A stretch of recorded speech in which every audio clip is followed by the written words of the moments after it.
नमस्कार। Corona virus से जुड़े इस खास शो अफवाह बनाम हकीकत में आपका स्वागत है। मैं हूं अदिति राजपूत। इस शो में हम कोरोना से जुड़ी नई नई रिसर्च और रिपोर्ट्स आप तक पहुंचाते हैं। साथ ही देश और दुनिया के जाने माने विशेषज्ञों से बात करते हैं जो लगातार कोरोना महामारी पर काम कर रहे हैं। हम जानते हैं बीमारी लगातार बदल रही है, ऐसे में आप तक सही जानकारी पहुंचे, यही हमारा मकसद है। आपके सवालों के जवाब भी देंगे हमारे एक्सपर्ट, तो बने रहिए हमारे साथ।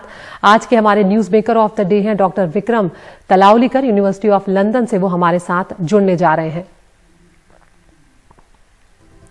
तो सबसे पहले अब हम रुख करते हैं हमारी टॉप स्टोरी का। ब्रिटेन में वैक्सीनेशन जो चल रहा है उस पर सबकी नजर बनी हुई है। वहां से आने वाली हर खबर मायने रखती है क्योंकि वो पहला देश है जहां पर वैक्सीनेशन शुरू हो चुका है। ऐसे में हाल ही में खबर आई कि फाइजर वैक्सीन का डोज देने के बाद ब्रिटेन में 2 स्वास्थ्य कर्मियों में एलर्जिक रिएक्शन हुआ है। दोनों को त्वचा पर लाल चकत्ते हुए, सांस लेने में तकलीफ हुई। फिलहाल दोनों स्वास्थ्य कर्मियों की हालत ठीक है, लेकिन अब ब्रिटेन की रेगुलेटरी बॉडी ने सलाह दी है कि जिन्हें गंभीर एलर्जिक रिएक्शन है, पहले से जिनकी एलर्जी की हिस्ट्री रही है, वो लोग इस वैक्सीन को ना लें। और इस सब पर बातचीत करने के लिए हमारे साथ लंदन से जुड़ गए हैं डॉक्टर विक्रम तलावलीकर। डॉक्टर विक्रम, बहुत स्वागत है आपका हमसे जुड़ने के लिए। यहाँ पर बहुत महत्वपूर्ण है क्योंकि ब्रिटेन पहला देश है जहाँ पर वैक्सीनेशन शुरू हुआ है। ऐसे में जब 2 स्वास्थ्य कर्मियों में एलर्जिक रिएक्शन की बात आती है तो इसको लेकर कहीं ना कहीं चिंता होती है, क्योंकि भारत में भी अब कुछ ही दिनों में वैक्सीनेशन शुरू हो जाएगा, 1-2 महीने के भीतर। तो इसको लेकर कितना चिंता करने की बात है? क्या ये नॉर्मल है? हाँ, पहले तो आपको और आपकी टीम को बहुत बहुत धन्यवाद शो पे बुलाने के लिए।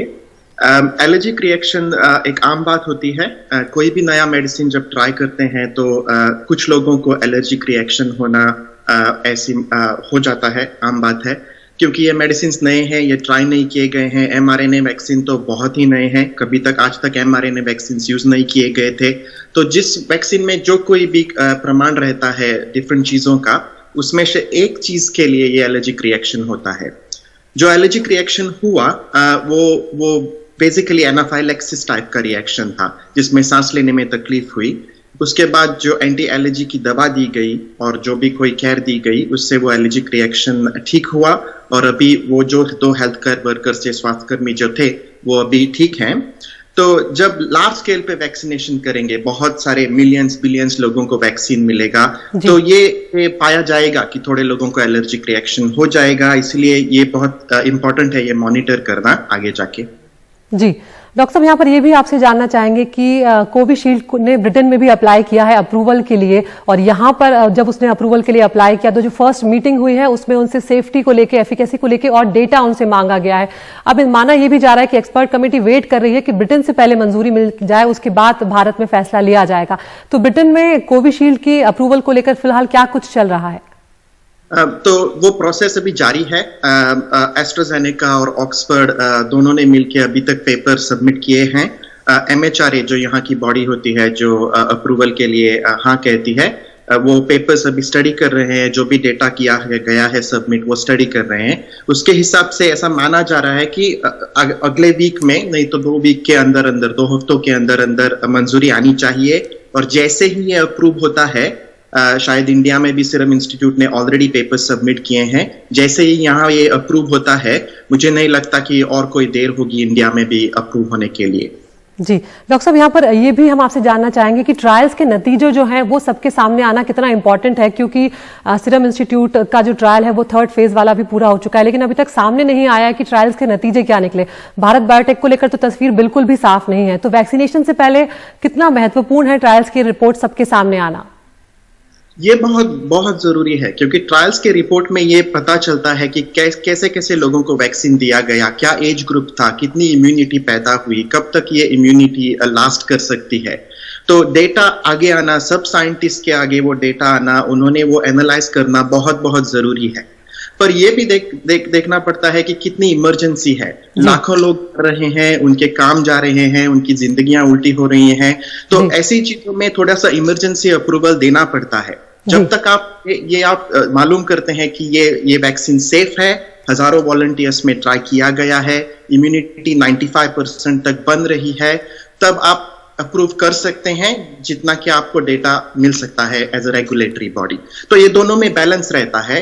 अब तक जो वैक्सीन आए हैं ऑक्सफोर्ड का और फाइजर का, सेफ्टी डेटा और इम्यूनिटी इतनी अच्छी है कि मुझे नहीं लगता कि रेगुलेटरी बॉडीज टाइम लेंगी और अप्रूवल हो जाएगा। जी डॉक्टर साहब, थोड़ा सा वक्त कम है, संक्षेप में आपसे यहाँ पर जवाब चाहेंगे। फाइजर ने भी भारत में अप्रूवल के लिए अप्लाई किया हुआ है। ऐसे में फाइजर वैक्सीन को लेकर जो कंडीशंस हैं और भारत का जो क्लाइमेट है उसको लेकर कितनी दिक्कतें, कितनी चुनौतियां यहाँ पर आ सकती हैं जब फाइजर को मंजूरी मिल जाएगी? तो चुनौतियां तो आएंगी क्योंकि -70 तक वैक्सीन रखना डिफिकल्ट होता है। यूके में भी हमें बहुत सारी इंफ्रास्ट्रक्चर के चैलेंजेस आ रहे हैं क्योंकि -70 में वैक्सीन रखना पड़ता है। शायद भारत के हिसाब से देखा जाए तो पहले स्टार्ट करेंगे फाइजर से, तो भी ऑक्सफोर्ड का वैक्सीन ज्यादा काम कर सकता है क्योंकि वो नॉर्मल रूम टेम्परेचर पे रहेगा। तो शायद इनिशियली थोड़ी सी दिक्कतें आ सकती हैं, पर ऐसा लगता है कि ऑक्सफोर्ड एस्ट्राजेनेका सीरम इंस्टीट्यूट ज्यादा मुनासिब रहेगा। बिल्कुल, बहुत शुक्रिया डॉक्टर विक्रम तलौलीकर, आप हमसे जुड़े और आपने अपनी महत्वपूर्ण जानकारियां हमसे साझा की। अब हम आगे बढ़ेंगे और कोरोना वायरस को लेकर तमाम वैज्ञानिकों और विशेषज्ञों की रिसर्च में ये सामने आ चुका है, कोरोना वायरस लगातार बदल रहा है। कई बार उसका बदलाव लक्षणों में भी बदलाव करता है, कई बार नहीं भी करता है। लेकिन हाल ही में हुई रिसर्च में सामने आया है कि जून के बाद वायरस में बदलाव आया है।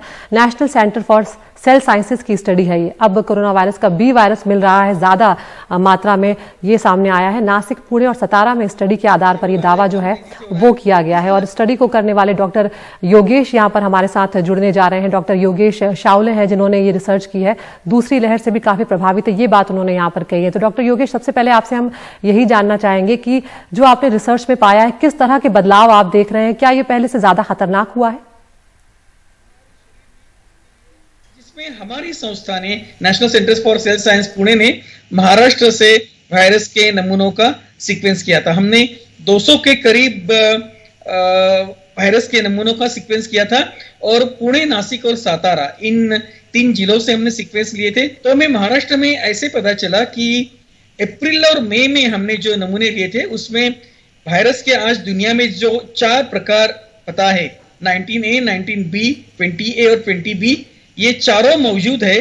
लेकिन 20A और 20B थोड़े ज्यादा है और 19A और 19B भी है। लेकिन जब हमने जून और जुलाई में अभ्यास किया तब पता चला कि 19A और 19B ऑलमोस्ट चले गए हैं और 20B सबसे ज्यादा है और थोड़ा बहुत 20A बचा हुआ है।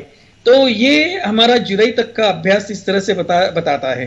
जी सर, ये तो काफी तकनीकी हो जाएगा समझने के लिए, लेकिन भारत में अब क्योंकि वैक्सीन कुछ वक्त में आ जाएगा, तो ये जो वायरस में बदलाव आप देख रहे हैं, क्या इस म्यूटेशन से वैक्सीन पर कोई फर्क पड़ेगा? जब भी इस तरह की महामारी जब आती है तो उस जीनोम में बदलाव होना ये स्वाभाविक है। इस बदलाव का आज की तारीख में कोरोना वायरस के बारे में, इस बदलाव से वायरस से बीमारी ज्यादा भयंकर हो रही है, कम भयंकर हो रही है, फैलाव ज्यादा तेजी से हो रहा है, कम तेजी से हो रहा है, इस तरह से की कुछ भी इंफॉर्मेशन अभी उपलब्ध नहीं है। आगे चलकर पता लग सकता है। और वैक्सीन जब बनती है तो वैक्सीन वायरस में का जो एक प्रोटीन होता है, उस प्रोटीन के पूरे प्रोटीन के अगेंस्ट हमारे शरीर में उसके लिए इम्यून रिस्पांस बनता है। तो उस प्रोटीन के कुछ एक भाग में परिवर्तन होने की वजह से वैक्सीन की इफेक्टिवनेस पर कोई असर होने की संभावना नहीं है। आप कोरोना बीमारी की अलग अलग वेव्स की भी बात कर रहे हैं डॉक्टर साहब, ये क्या बदलाव की वजह से है? लोगों को क्या सलाह देंगे? क्या कुछ और भी सावधानियां बरतने की जरूरत है हमारे देश में? देखिए, जब इस तरह की महामारी जब आती है तब उसकी दूसरी, तीसरी, चौथी भी वेव आती रहती है। वो बहुत सारी चीजों पे डिपेंड करती है, जैसे कि उस मौसम कैसा है। कुछ मौसम ऐसे होते हैं कि जिनमें जो विषाणु या वायरस होता है उसका प्रसार ज्यादा तेजी से होता है। तो हवामान के बदलाव से कारण या कभी कभार उस विषाणु में भी बदलाव आते हैं, या फिर अगर हम लोग अगर पूरी तरह से सावधानी ना बरते, हम लोग केयरलेस बने और मास्क पहनना, सामाजिक अंतर रखना ये छोड़ दे, भीड़ करे, तो ऐसा होने से भी इससे भी ज्यादा बड़ी वेव आ सकती है जिसमें बहुत ज्यादा लोगों को बीमारी हो सकती है। तो हमारी तरफ से हमने अगले कुछ महीने तक ये पूरी कोशिश करनी चाहिए कि हम सामाजिक अंतर, मास्क पहनना और बाकी जो भी सारे प्रिकॉशन है कि एक जगह पर ज्यादा भीड़ ना करना, ये सारी जो नियम है, इन नियमों का हम अगले कुछ महीनों तक सख्ती से पालन करें तो हम इस महामारी से बिल्कुल आश्वस्त रूप से सुखरूप बाहर निकल सकते हैं। ज्यादा लोग बीमार पड़े बगैर हम इससे बाहर निकल सकते हैं। हमने ये सावधानी थोड़ी और हमने पेशेंस रख के कुछ और महीनों तक हमने 8-9 महीने तक सावधानी बरती ही है, तो अभी और कुछ महीने तक सावधानी हम लोगों ने बरतनी चाहिए। बहुत शुक्रिया डॉक्टर योगेश साउचे आपका हमसे जुड़ने के लिए। तो डॉक्टर साहब कह रहे हैं कि थोड़ा और सब्र, थोड़ी और सावधानियां और ये वक्त निकल जाएगा। एक ब्रेक के लिए रुक रहे हैं, ब्रेक के उस पार जानिए आपके भेजे सवालों के जवाब।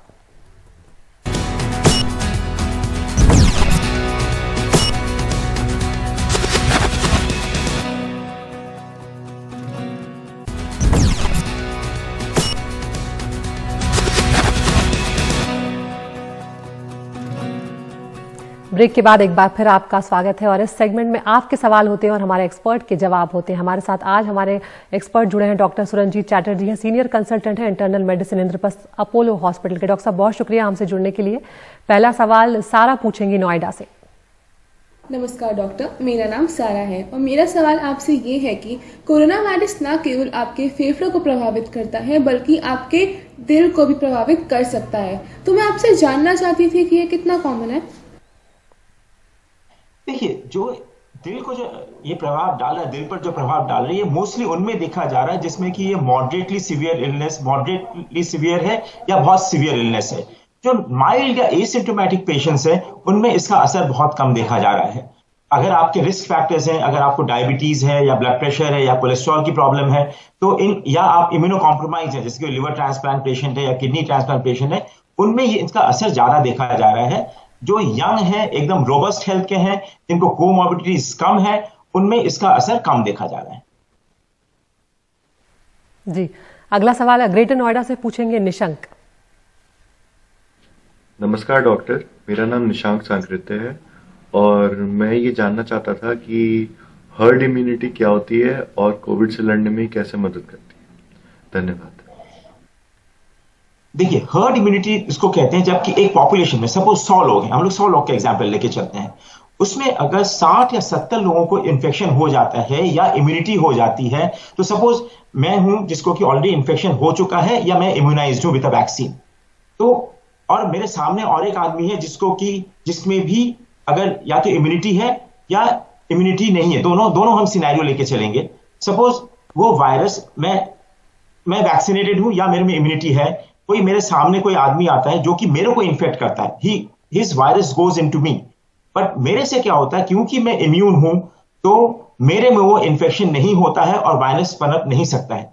वैसे ही जितने ज्यादा पॉपुलेशन में इम्यूनिटी आएगी या उनको आइदर इम्यूनिटी अपने आप आए या वैक्सीन के थ्रू आए, तो उसमें क्या होता है कि वो आदमी में भी इन्फेक्शन नहीं होता है। जबकि 60-70% लोगों में अगर ये चीज इम्यूनिटी डेवलप कर ले नेचुरल वे में या अननेचुरल वे में, जिसको वैक्सीन से बोला जाता है, तो उसमें फिर वो इम्यूनिटी आ जाती है एंड द साइकिल ब्रेक्स, इसलिए इन्फेक्शन स्प्रेड नहीं करता है और पैंडेमिक का अंत हो जाता है। बहुत शुक्रिया डॉक्टर साहब आपका हमसे जुड़ने के लिए। तो आज के लिए इतना ही। हम उम्मीद करते हैं कि डॉक्टर साहब के जो जवाब हैं उससे और भी लोगों को फायदा होगा। तो आप अपना ख्याल रखें, अपनों का ख्याल रखें, मास्क जरूर पहने, सोशल डिस्टेंसिंग का पालन करें। आज के लिए इतना ही। नमस्कार।